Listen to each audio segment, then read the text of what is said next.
Tears streamed down the 19-year-old's face as the uniformed captain pointed a heavy finger toward the back of the aircraft. "Take your bags and march back to economy where you belong, or I will have airport security drag you off my flight," he bellowed, his voice echoing through the silent first-class cabin. The wealthy passengers smirked, enjoying the humiliation. But those smirks vanished seconds later when a frail silver-haired woman stepped forward, pulled out her phone, and made a single, terrifyingly calm phone call that would instantly end the captain's career and change aviation history forever. John F.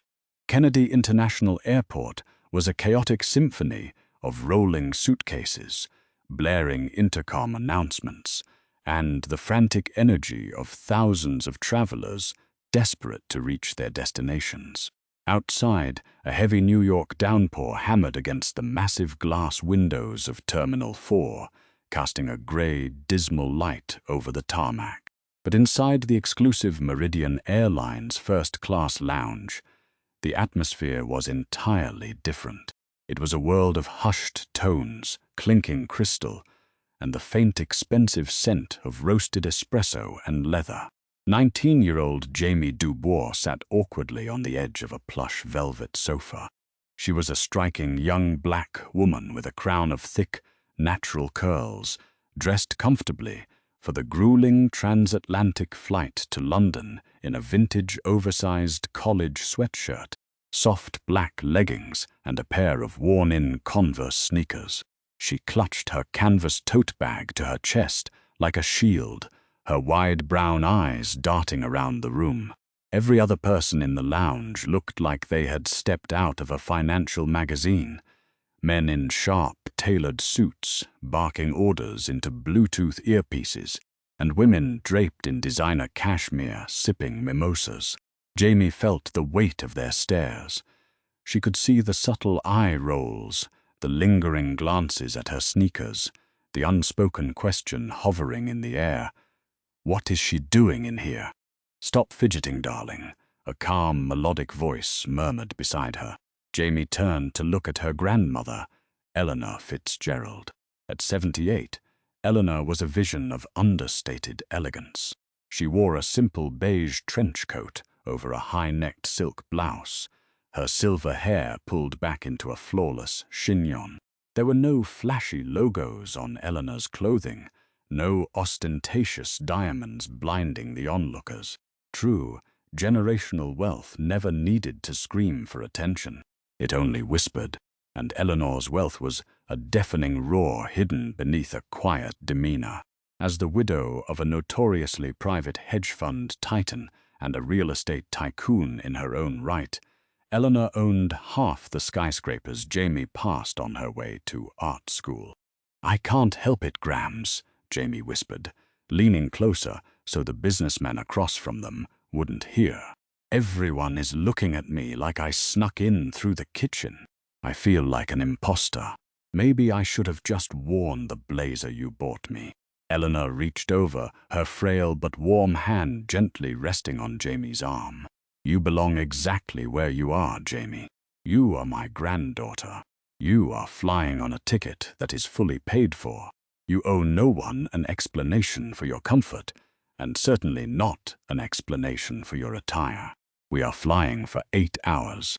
I would question the sanity of anyone wearing a necktie to sleep on a plane." Jamie offered a weak smile, though the knot of anxiety in her stomach refused to untighten.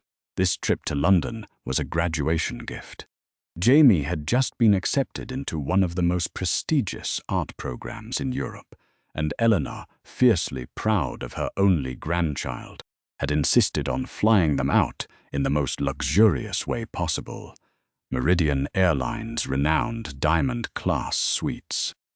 Flight MA402 with service to London Heathrow is now boarding our Diamond-class passengers at Gate B22. A velvet-voiced announcer chimed over the speakers. Eleanor stood up slowly, grabbing her sleek leather handbag. "Come along, my dear. Let's go get settled." As they walked toward the gate, Jamie noticed a tall, middle-aged man in a charcoal Tom Ford suit walking a few paces behind them. He had a severe, hawkish face and a Rolex that caught the terminal lights every time he checked his phone. This was Riley Pendleton, an investment banker who flew this route twice a month. When they reached the priority boarding lane, Jamie stepped up behind her grandmother to hand her digital boarding pass to the gate agent. Riley let out a loud, theatrical sigh from behind her. "Excuse me," he snapped, his voice dripping with condescension. "This is the Diamond Class boarding lane. Economy is boarding in Zone 4. You're blocking the way." Jamie froze, her cheeks burning instantly. She turned to look at the man, her mouth opening, but the words caught in her throat. Before Jamie could speak, Eleanor turned around. Her posture was completely relaxed, but her blue eyes were like chips of glacial ice. "The young lady is with me, sir." And unless your vision is failing you, the screen on her phone quite clearly says, "Seat 1A." Now, if you are in such a desperate rush to sit in a metal tube, I suggest you take a deep breath and wait your turn. Riley bristled, his face flushing an angry shade of red. He looked Jamie up and down, taking in her hoodie and sneakers, a sneer curling his lip.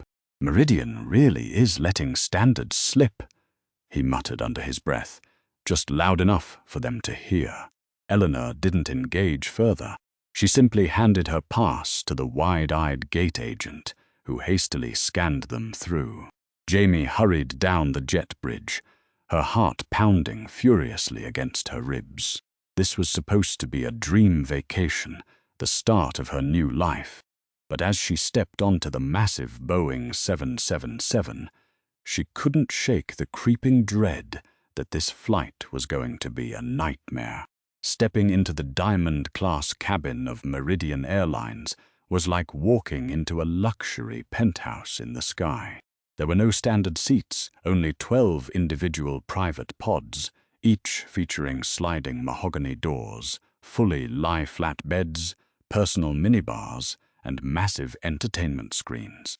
The cabin was bathed in soft, ambient mood lighting that shifted seamlessly from a warm sunrise orange to a calming lavender. "Welcome aboard, Mrs.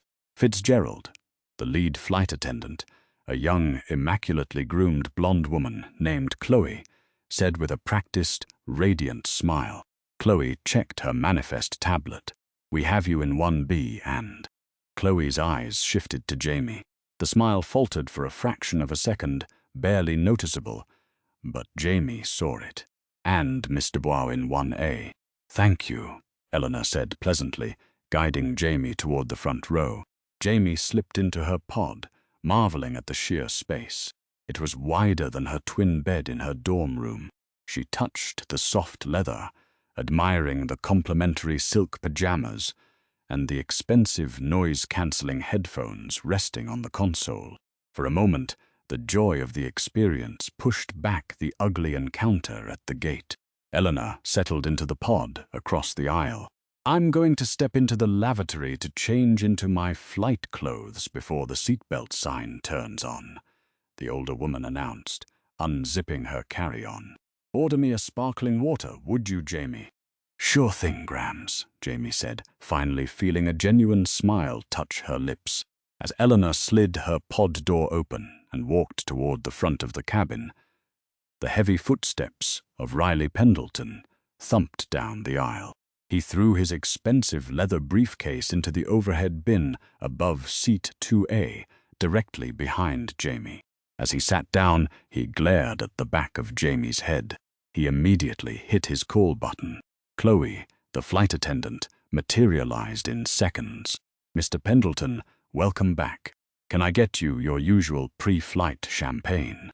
"No, Chloe, you can get me an explanation," Riley hissed, keeping his voice to a harsh, carrying whisper. He gestured aggressively toward Jamie's pod. "What is the meaning of this? Since when does Meridian allow teenagers in street clothes into Diamond Class? I pay $20,000 for a serene, exclusive environment, not to sit next to someone who looks like she's about to rob a convenience store. Chloe shifted uncomfortably, her professional smile straining. Sir, I understand your concern, but the passenger in 1A has a valid boarding pass.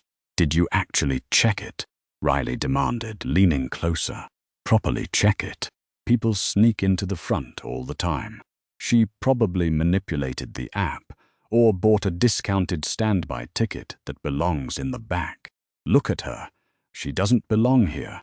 She's making me incredibly uncomfortable. And if she stays, I'm filing a formal complaint against you and this crew. The threat of a formal complaint from a top-tier frequent flyer made Chloe pale. Airline management heavily favored their high-paying regulars, and flight attendants had been fired for less. Panic overriding her common sense and training, Chloe nodded quickly. Please give me a moment, Mr. Pendleton. I will handle it. Jamie, who had heard the entire exchange over the quiet hum of the aircraft's engines, felt a cold sweat break out on the back of her neck. She stared straight ahead at her blank television screen, praying Chloe would just walk away. Instead, a shadow fell over her pod. "Excuse me, miss," Chloe said, her voice dropping the warm, welcoming tone she had used moments earlier. It was now tight and authoritative. Jamie looked up. "Yes? I'm going to need to see your boarding pass again." Jamie frowned, her hands slightly trembling as she reached for her phone. The gate agent just scanned it. "You checked it when I walked in." "I understand that, but we are experiencing a system glitch." Chloe lied smoothly, though her eyes darted nervously to Riley, who was watching with smug satisfaction. "Sometimes economy tickets are accidentally issued diamond-class seat numbers. We need to verify that you actually paid for this suite." Actually paid. The word stung like a physical slap. Jamie unlocked her phone and brought up the Meridian Airlines app, holding the screen out to the flight attendant. "It says 1A, it's paid for." Chloe squinted at the screen, refusing to touch the phone. "This is just a digital copy. Do you have the paper confirmation? The credit card used to make the purchase?" "My grandmother bought the ticket," Jamie said, her voice rising slightly in defense. "She's in the bathroom. She'll be back in a second." Chloe let out a small, patronizing sigh. "Miss, I cannot let you occupy a $20,000 suite based on a digital barcode that might be glitched. If you don't have proof of purchase right now, I have to ask you to gather your belongings and step out of the pod." "Are you serious?" Jamie's voice cracked. The injustice of it was suffocating. She looked around the cabin.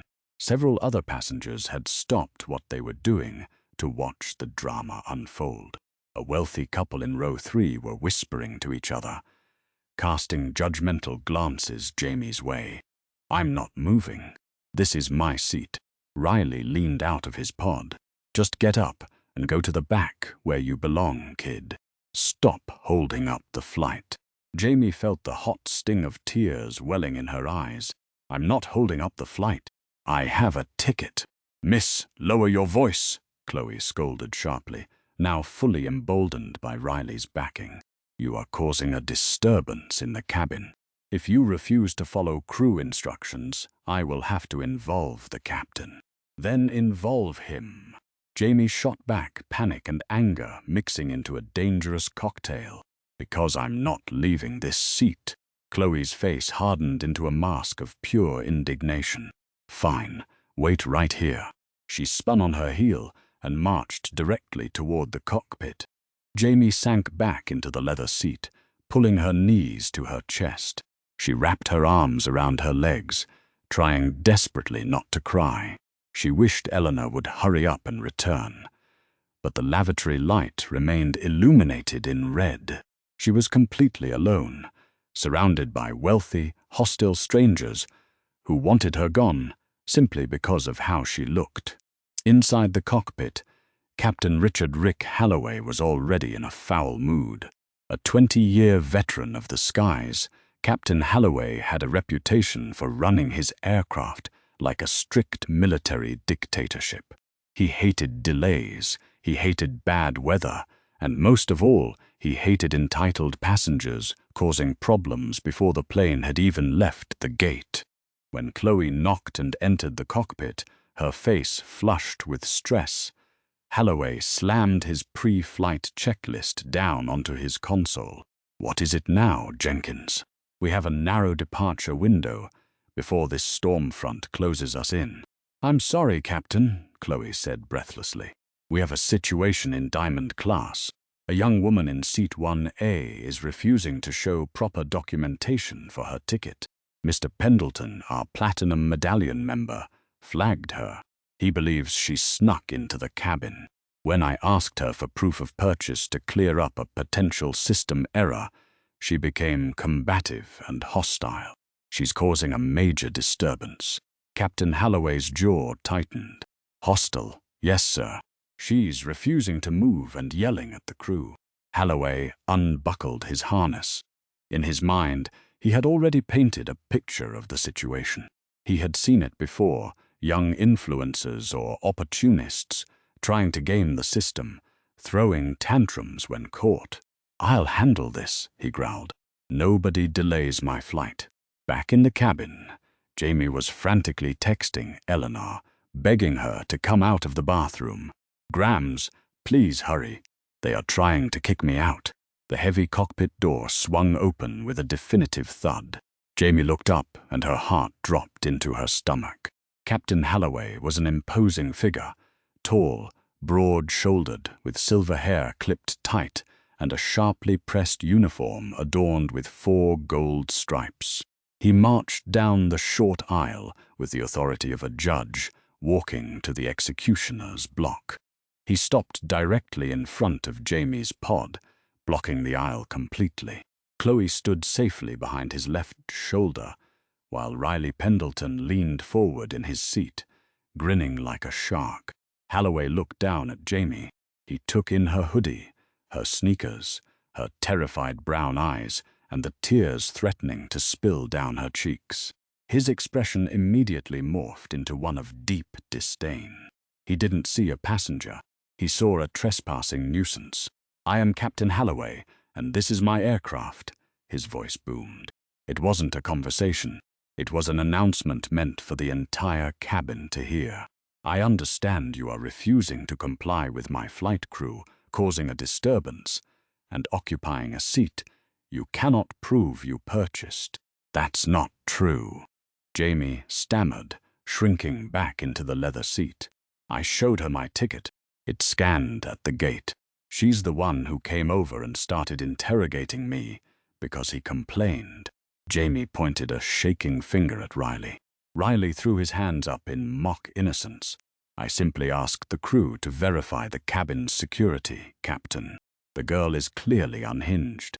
"Put your hand down, young lady." Captain Holloway snapped at Jamie, leaning in closer.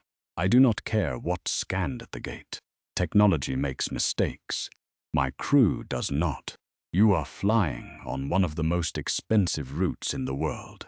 People save up for years to sit in these seats. You do not get to cheat the system, dress like you're going to a gym, and then scream at my flight attendants when you get caught." "I didn't cheat anything," Jamie cried, a tear finally escaping and rolling down her cheek. "My grandmother bought the ticket. She's right there in the bathroom." Holloway let out a harsh, patronizing laugh. "Your grandmother? Right. Let me guess. She left all her paperwork in her other purse. Listen to me, kid, and listen well. I have zero tolerance for ticket fraud, and I have even less tolerance for aggressive behavior on my plane. I don't care what game you're playing, but it ends right now." The cabin was dead silent. Every single passenger was watching the spectacle. Jamie felt entirely stripped of her dignity, pinned under the crushing weight of their collective judgment. The captain pointed a heavy, trembling finger toward the rear of the aircraft. "Take your bags and march back to economy, where you belong," he commanded, his voice dripping with venom. "Find an empty middle seat and stay quiet for the rest of the flight. If you say one more word, If you give me even a second of hesitation, I will call Port Authority police right now, have you dragged off my aircraft in handcuffs, and permanently ban you from ever flying this airline again. Do you understand me? Jamie sobbed, a quiet, broken sound. Her hands shook violently as she reached for her canvas tote bag. The fight had been completely drained out of her. The humiliation was too much. She just wanted to disappear. She moved to unbuckle her seatbelt. Riley chuckled quietly behind her. Chloe looked relieved.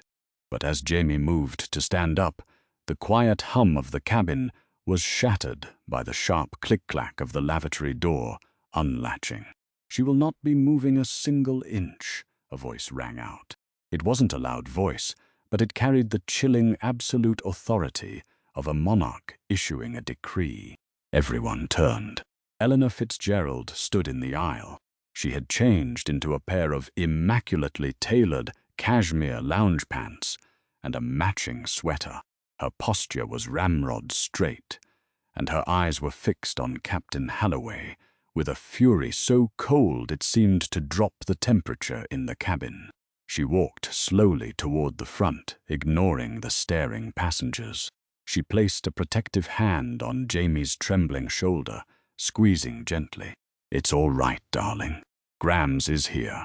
Captain Halloway puffed out his chest, annoyed by the interruption.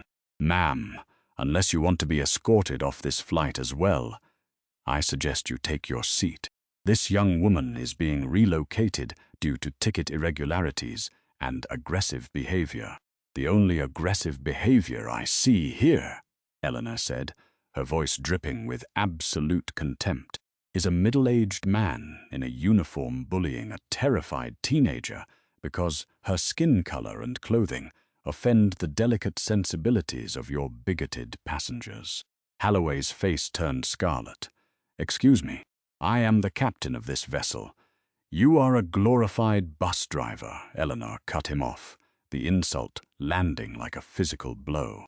The entire cabin gasped. Riley Pendleton's mouth dropped open. "And you have made a catastrophic mistake today." "That is it!" Halloway roared, losing whatever professional composure he had left. He turned to Chloe. "Call the gate. Get Port Authority down here right now. Both of them are off the plane." "Don't bother," Eleanor said smoothly. Instead of reaching for her purse to show her ticket, Eleanor reached into the pocket of her cashmere sweater. She didn't pull out a boarding pass. She didn't pull out a credit card. She pulled out a sleek, black, heavily encrypted satellite phone, the kind used exclusively by government officials and billionaire CEOs. Captain Halloway paused, a sudden, inexplicable sliver of doubt piercing through his rage. He looked at the phone, then back at the frail old woman holding it. Eleanor didn't dial a number. She simply pressed a single speed dial button marked 1. She held the phone to her ear, maintaining unbroken, lethal eye contact with the captain. The phone rang exactly twice. "David," Eleanor said into the receiver. Her voice was conversational, almost sweet.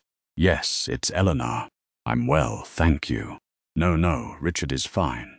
"Listen, David, I'm currently sitting on one of your airplanes. Flight 402 out of JFK. Yes, the Diamond class." Halloway frowned. David, the CEO of Meridian Airlines, was named David Sterling. But there was no way this random old woman was casually chatting with the chief executive. It had to be a bluff. "Yes, it's a lovely aircraft," Eleanor continued, her eyes never leaving the captain's.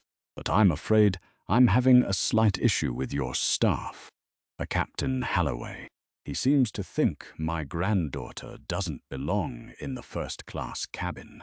In fact, he just threatened to have her dragged off in handcuffs." There was a pause. Jamie, still crying softly, looked up at her grandmother in awe. "I know, David, it is unacceptable," Eleanor said softly, "which is why I've decided I don't want to fly commercially with your other passengers anymore today. It's far too stressful for Jamie." Captain Halloway crossed his arms. "Ma'am, you are delaying my departure. put the phone away. Eleanor ignored him completely.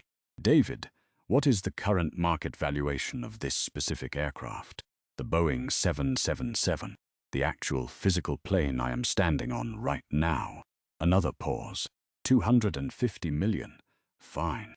Let's call it an even 300 million for the inconvenience, Eleanor said, her voice ringing out crystal clear in the silent cabin. Wire the funds from my trust.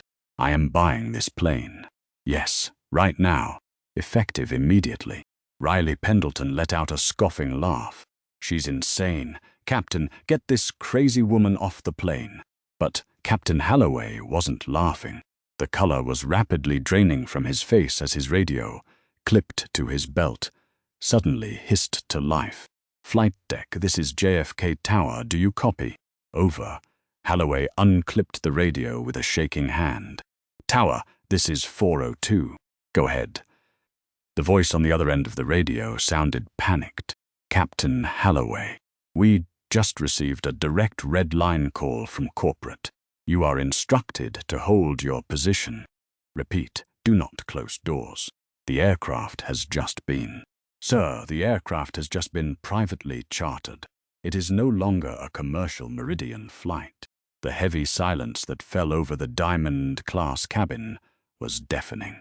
The radio hissed again, the sharp burst of static cutting through the absolute silence of the Diamond-class cabin like a gunshot. The voice from the JFK control tower was no longer entirely professional.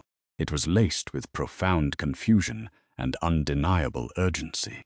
Flight deck, do you copy? Repeat. Corporate advises MA402 is no longer a scheduled commercial flight. It is now a private charter under the entity Fitzgerald Holdings. All commercial passengers must be deplaned immediately. Await further instructions from ground operations. Over. Captain Richard Halloway stood completely frozen, his polished black shoes rooted to the plush carpet of the aisle. The color had violently drained from his face, leaving his complexion a sickly, pale gray beneath the warm lavender mood lighting of the cabin. His hand, still clutching the heavy plastic of the radio receiver, trembled so violently that it rattled against his uniform belt. He stared at the small black device as if it had miraculously transformed into a venomous serpent right in the palm of his hand. His mind, trained for decades to handle catastrophic engine failures, severe turbulence, and emergency landings, completely failed to process the sheer, impossible magnitude of the situation unfolding before him. Riley Pendleton, the wealthy investment banker in seat 2A, was the first to break the suffocating silence. He shot up from his leather seat, his face flushed a deep, furious crimson. "This is a joke," he sputtered, his voice cracking slightly as it jumped an octave. He looked around the cabin, desperately seeking validation from the other affluent passengers who were now staring wide-eyed and open-mouthed at Eleanor. This is some kind of sick, elaborate prank. You cannot simply purchase a commercial Boeing 777 while it is sitting at the gate.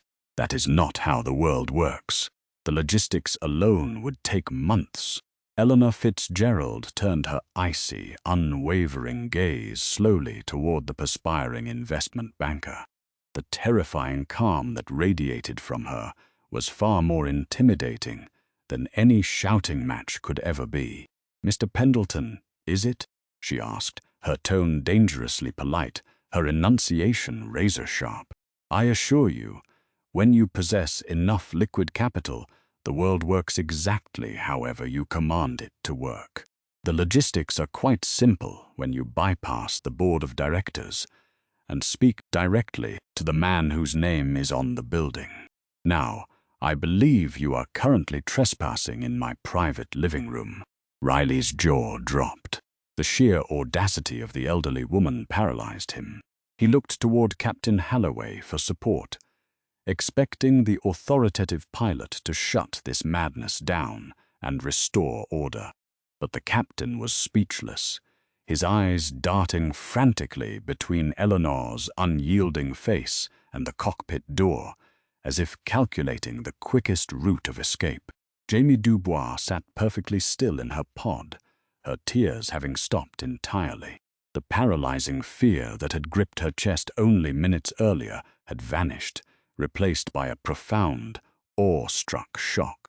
She looked at her grandmother, really looked at her. Jamie had always known her grandmother was exceptionally wealthy. She knew about the estates, the philanthropic galas, and the hushed, reverent tones people used when mentioning her late grandfather's hedge fund. But Jamie had never witnessed the true, devastating power of that wealth weaponized. Eleanor wasn't just rich. She was a force of nature, a silent hurricane that had just leveled the entire hierarchy of the aircraft with a single, softly spoken phone call. Suddenly, the intercom system chimed loudly throughout the cabin, followed by the frantic voice of the chief gate agent, a woman who sounded entirely out of breath. "Captain Halloway, this is Gate B-22. Sir, we have just received direct top priority orders from the Chief Operations Officer of Meridian Airlines in Chicago. We are to halt all baggage loading. You are instructed to formally deplane all passengers currently on board. The flight has been officially cancelled for commercial service. Please confirm you are initiating deboarding procedures." The reality of the situation finally crashed down upon the cabin. Gasps echoed from the rows behind them. A wealthy couple in row 3 began frantically whispering to each other, pulling their designer carry-on bags from beneath their seats. The perfectly curated environment of the first-class cabin devolved into a state of chaotic, panicked disbelief. Chloe, the lead flight attendant, who had initiated the entire ordeal, backed away from Jamie's pod until her spine hit the galley wall. Her meticulously practiced hospitality smile was entirely gone, replaced by a mask of sheer terror. She realized, with a sickening drop in her stomach, that she had relentlessly bullied the granddaughter of a woman who now practically owned the airline. Her career flashed before her eyes, ending in a spectacular, fiery crash. Eleanor gracefully took a step forward, commanding the attention of the entire cabin without raising her voice. "Ladies and gentlemen," she announced, her voice ringing out with crystal clarity, "I sincerely apologize for the sudden inconvenience to your travel arrangements today. Meridian Airlines will, of course, fully refund your exorbitant ticket prices and rebook you on the next available flight to London. However, this particular aircraft is now entirely my private property. I do not tolerate bigotry. I do not tolerate bullying, and I absolutely do not tolerate my granddaughter being humiliated over a vintage sweatshirt." She turned her attention back to Riley Pendleton, her blue eyes piercing right through his expensive, tailored facade. "Mr. Pendleton, you were so incredibly eager to enforce the rules of first class. You were so desperate to ensure that only the rightful ticket holders remained in this cabin. I deeply respect your commitment to the rules." Eleanor gestured gracefully toward the open aircraft door. "So, by your own flawless logic, as you do not own a ticket for this private charter, you must gather your belongings and march back up that jet bridge. Right now." Riley's face contorted in a mixture of profound embarrassment and boiling rage. He reached up and yanked his expensive leather briefcase from the overhead bin, his hands visibly shaking. He wanted to shout. He wanted to threaten legal action. He wanted to assert his dominance. But as he looked at the frail, silver-haired woman standing before him, he realized he possessed absolutely zero leverage. He was completely and utterly outmatched. "You haven't heard the last of this," Riley hissed venomously, though his voice lacked any real conviction. It sounded pathetic, like a cornered animal realizing it had lost the fight. "I am a Platinum Medallion member. I fly this route twice a month. I will have my lawyers draft a complaint so fast your head will spin." "Please do," Eleanor replied smoothly, a faint, condescending smile finally touching her lips. "I retain a small army of corporate attorneys who bill at $2,000 an hour. They are quite frankly bored this time of year. They would absolutely love a frivolous lawsuit to pass the time. Safe travels, Mr. Pendleton. Do try to find a comfortable middle seat in economy on your next flight." Defeated, humiliated, and stripped of his misplaced sense of superiority, Riley Pendleton clutched his briefcase to his chest and began the long, agonizing walk of shame down the aisle. He kept his eyes glued to the floor, unable to meet the gazes of the other passengers, who were now quietly packing up their own belongings. He brushed past Captain Holloway, who didn't even acknowledge his departure. One by one, the elite passengers of the Diamond-class cabin filed out. They grabbed their cashmere coats, their designer handbags, and their expensive electronics, walking silently past Eleanor and Jamie. Some cast resentful glares, while others looked at Eleanor with a strange mixture of fear and profound respect. The gate agents stood at the door, stammering apologies and handing out quickly printed rebooking vouchers, treating the exiting passengers like refugees escaping a disaster zone. Jamie watched them go, a massive, unbelievable weight lifting from her chest. The oppressive, suffocating atmosphere of the cabin vanished with each passenger that crossed the threshold back into the terminal. She looked at her grandmother, who simply adjusted the cuffs of her cashmere sweater and sat back down elegantly in seat 1B, crossing her legs as if she were merely waiting for a cup of tea. The cabin was rapidly emptying, leaving only the flight crew, Eleanor, Jamie, and a completely devastated Captain Holloway, who was about to realize that the nightmare was only just beginning. As the final passenger disappeared up the jet bridge, an eerie, cavernous silence fell over the massive Boeing 777. The ambient noise of the terminal felt miles away, entirely shut out by the heavy metal frame of the aircraft. The only sound remaining in the first-class cabin was the soft, rhythmic hum of the plane's auxiliary power unit and the heavy, ragged breathing of Captain Richard Holloway. Holloway had not moved from his spot in the aisle. His imposing figure, previously a symbol of absolute authority and unyielding power, now looked remarkably small and deflated. The 4 gold stripes on his epaulets suddenly felt incredibly heavy, a mocking reminder of a career he had spent 20 years building. A career that was currently unraveling with terrifying speed. He slowly lowered the radio from his mouth and finally looked directly at Eleanor Fitzgerald. The arrogance and disdain that had characterized his earlier behavior were entirely gone, replaced by a desperate, panicked realization of his colossal misjudgment. "Ma'am, Mrs. Fitzgerald," Holloway stammered, his booming voice reduced to a hoarse, pleading whisper.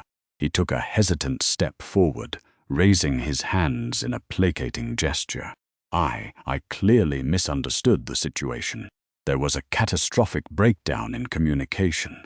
I was operating under the assumption that this young woman was a security risk. I am deeply, profoundly sorry for the distress I caused." Eleanor did not look at him immediately. She calmly reached over, retrieved her noise-canceling headphones, and placed them neatly in the designated storage compartment of her suite. Then she turned her head slowly, her expression entirely devoid of empathy. "A breakdown in communication, Captain?" Eleanor asked softly, her voice echoing in the empty cabin. "No, let us be entirely accurate. Your flight attendant communicated clearly that my granddaughter held a valid, confirmed boarding pass for seat 1A.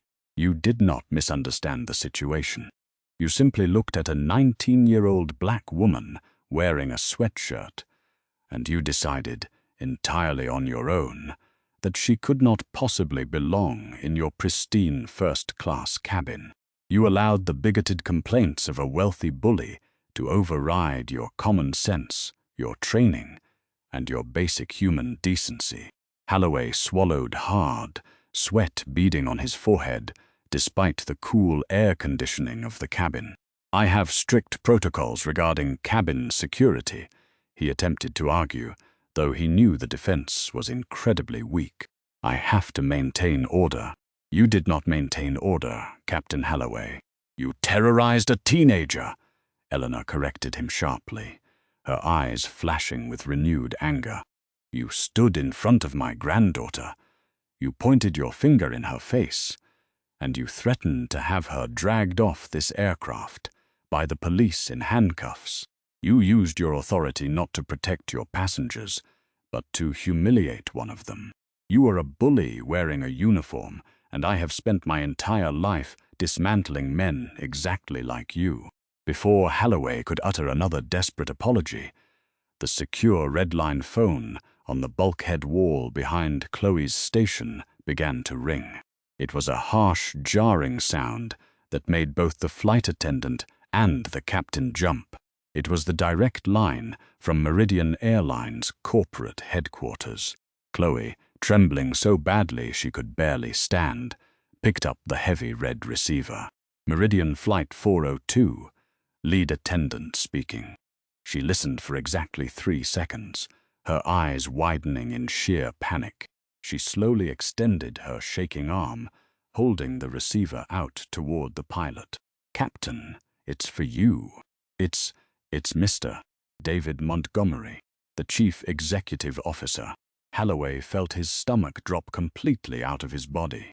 The CEO of the entire airline did not make direct calls to pilots unless a plane was actively going down. He took the phone from Chloe's hand, his knuckles turning white as he gripped the plastic. "This is Captain Holloway," he said, his voice trembling noticeably. Though Jamie and Eleanor could not hear the words being spoken on the other end of the line, the sheer volume and aggressive cadence of David Montgomery's voice bled through the receiver. It sounded like a rapid-fire string of furious, uncompromising commands. As Holloway listened, his physical posture completely collapsed. His broad shoulders slumped, his chest caved in, and he looked down at the carpet as if he wished it would swallow him whole. "Yes, sir," he mumbled miserably. "I understand, sir, but if I could just explain the context." A sharp barking sound from the receiver cut him off instantly. "Yes, Mr. Montgomery," Holloway whispered, completely defeated. "I will gather my belongings." "Yes, sir. I await the formal disciplinary hearing on Monday." He slowly placed the red receiver back onto the wall hook. The definitive click sounded incredibly final, like a judge banging a gavel to deliver a life sentence. Holloway stood there for a long, agonizing moment, staring blankly at the wall, mourning the instantaneous death of his prestigious career. He finally turned back to face Eleanor and Jamie. There was no anger left in him, only profound exhaustion and total ruin. "I have been relieved of my command," he announced quietly, the words tasting like ash in his mouth. "Effective immediately. A replacement flight crew is currently being dispatched from the standby lounge to operate your private charter. They should arrive in approximately 20 minutes. "Excellent," Eleanor said briskly, completely unfazed by his professional demise. "I expect them to be significantly more hospitable." Holloway looked at Jamie one last time. He opened his mouth as if to apologize again, to try and salvage some tiny fragment of his dignity. But he couldn't find the words. The damage was done, and it was entirely irreversible. He turned slowly, his shoulders slumped in utter defeat, and began the long walk back toward the cockpit to gather his flight bag and uniform jacket.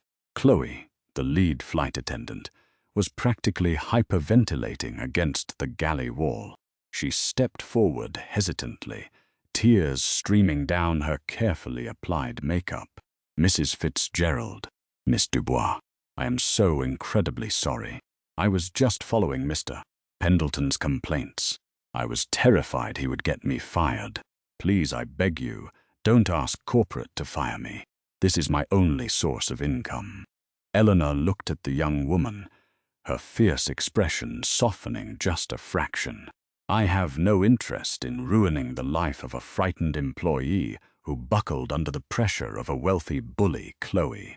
However, I strongly suggest you spend this flight re-evaluating your priorities and your professional backbone. The next time you are faced with a choice between defending a paying customer and appeasing an entitled snob, I suggest you choose correctly. Chloe nodded frantically, wiping her eyes. Yes, ma'am. Absolutely, ma'am. Can I get you anything? Anything at all? You can finally fetch my granddaughter that sparkling water I asked for 30 minutes ago, Eleanor said calmly, and bring the dessert cart. We are going to have a private party. Right away, ma'am. Chloe practically sprinted toward the galley, desperate to make amends. The first-class cabin was finally peaceful. The oppressive tension had evaporated completely, replaced by a surreal, luxurious tranquility. The heavy rain continued to beat against the large windows of the aircraft, but inside it was warm, quiet, and entirely theirs. Jamie unbuckled her seatbelt and stepped out of her pod. She walked across the wide, empty aisle and threw her arms around her grandmother's neck, hugging her tightly. The adrenaline was finally wearing off, leaving her feeling exhausted but incredibly loved.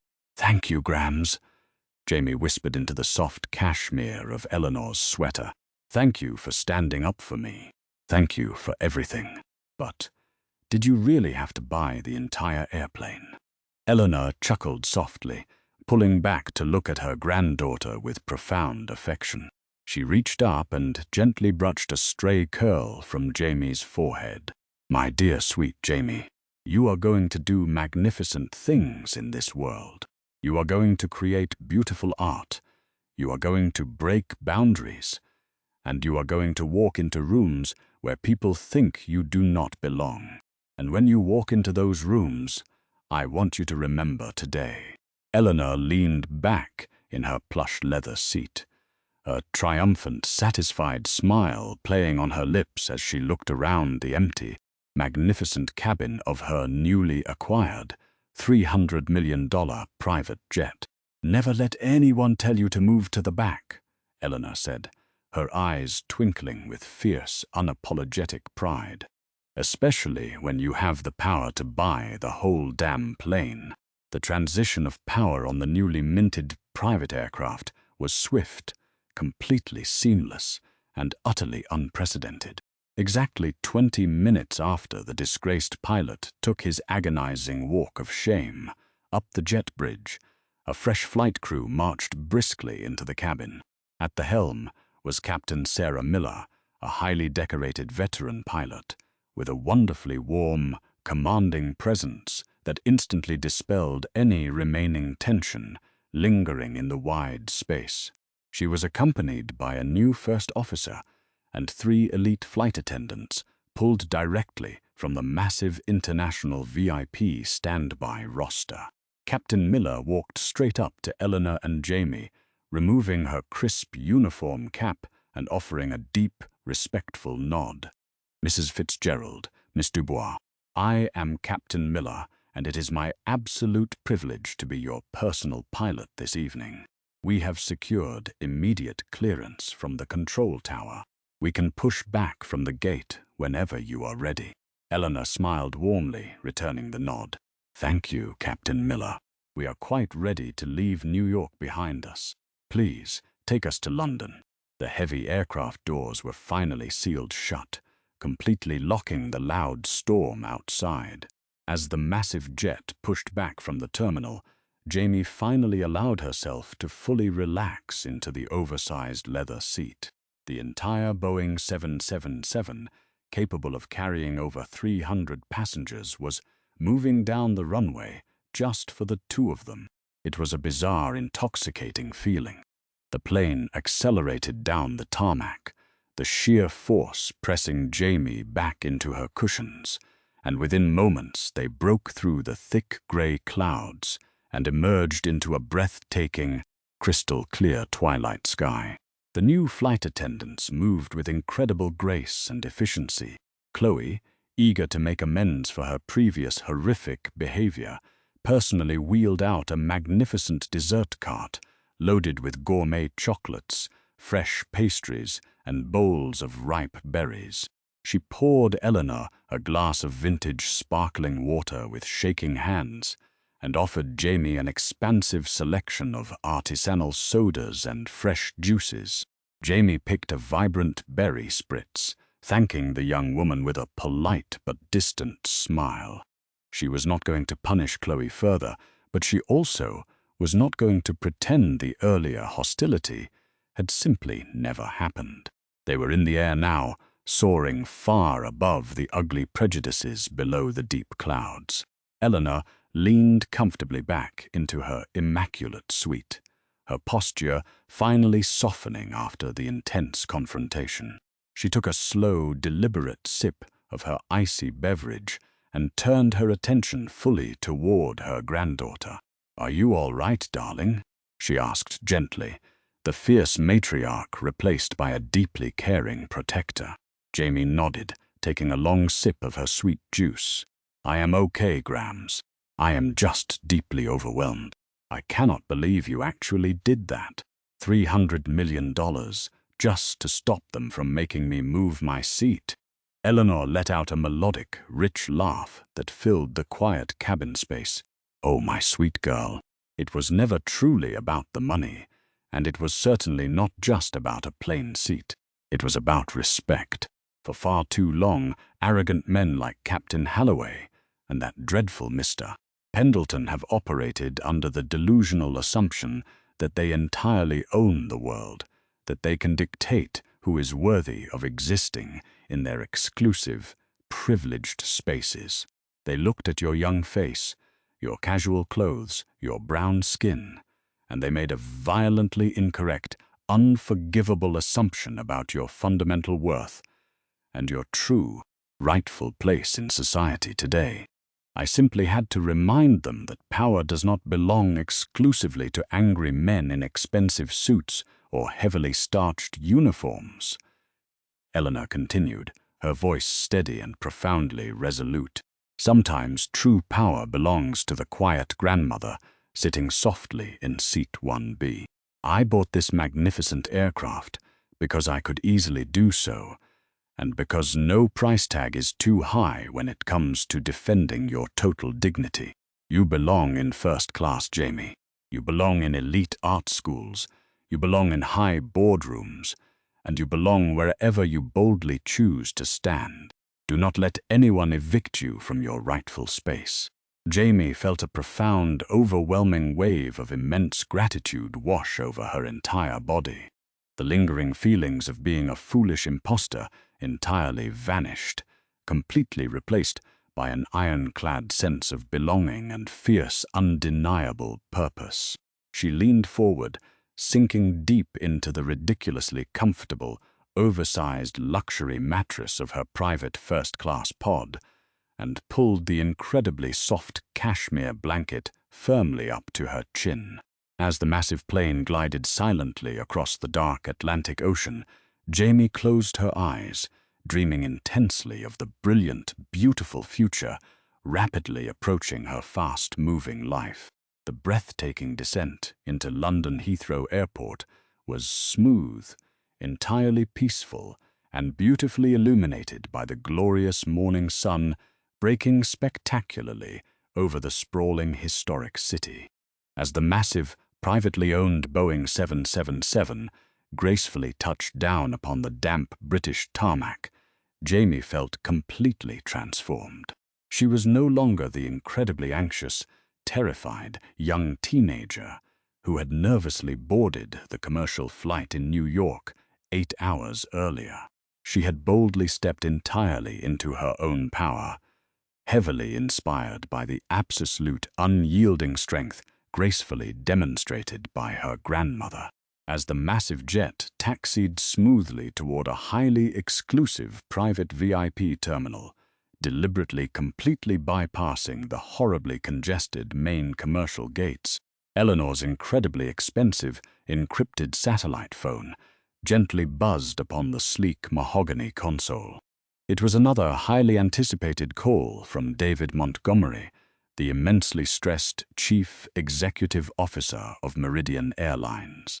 Eleanor calmly answered it on speakerphone, allowing Jamie to hear every single word clearly. Mrs. Fitzgerald, his incredibly exhausted voice crackled through the small speaker. "I deeply apologize for disturbing your landing, but I wanted to personally inform you that the required disciplinary actions have been fully and permanently executed." He sighed. "Captain Halloway has been formally terminated from his extensive contract without any severance pay, and his disgraceful conduct has been thoroughly reported to the federal aviation authorities. Furthermore, Mr. Riley Pendleton has been permanently stripped of his treasured platinum medallion status and is now completely banned from flying with Meridian Airlines for life." Eleanor elegantly swirled the remarkably fresh coffee in her fine porcelain cup. "And the broader corporate culture overhaul, David?" she inquired sharply, demanding total perfection. "Yes, ma'am," David replied hurriedly, terrified of displeasing the formidable owner.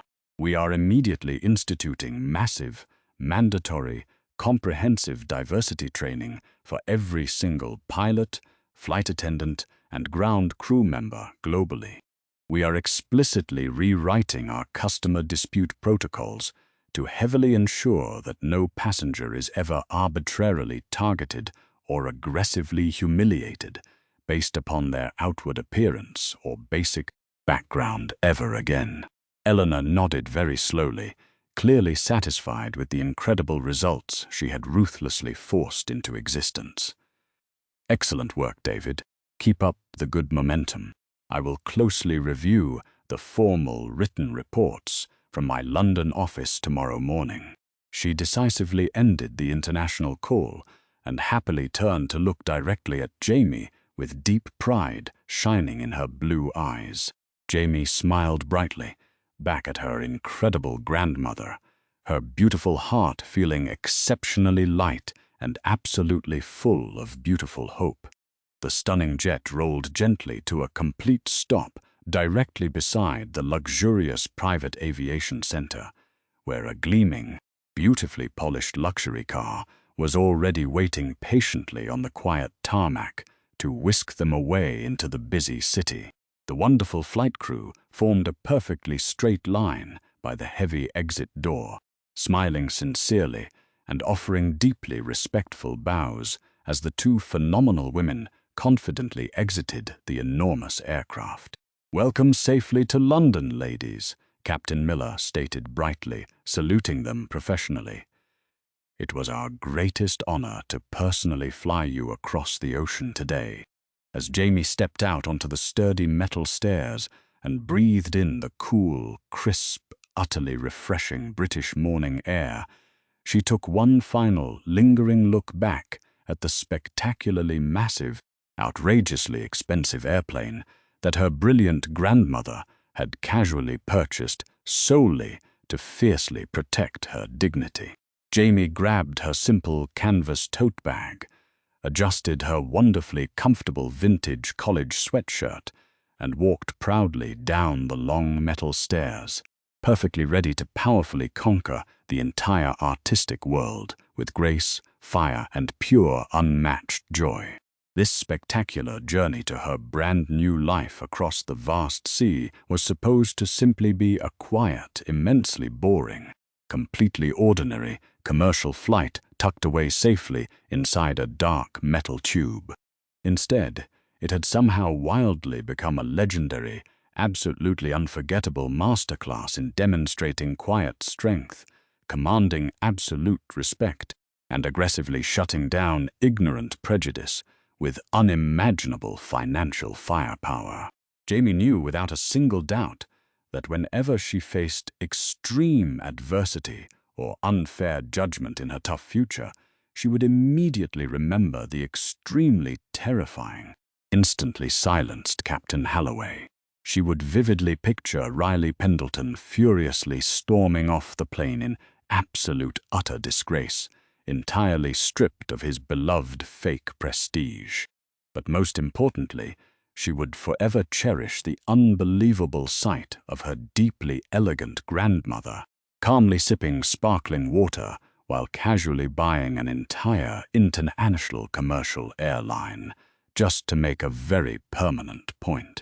The harsh, terribly judgmental world outside was incredibly tough, but Jamie Dubois was now undeniably tougher.